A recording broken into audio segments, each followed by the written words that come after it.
ang kaligtasan sa karagatan ay isang mahalagang aspeto na hindi dapat ipagwalang-bahala.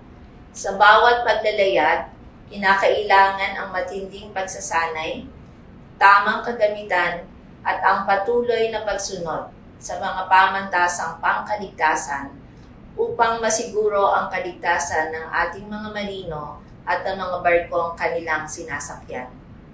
Dear Filipino seafarers, with your world-class skills and an equal attitude and work ethics, you truly move the world. We cannot imagine a world without the seafarers. You are the backbone of the global trade.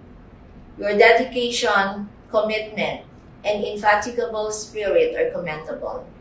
Always remember that you are one of the essential global workers, contributing significantly to the growth and sustainability of the world economy.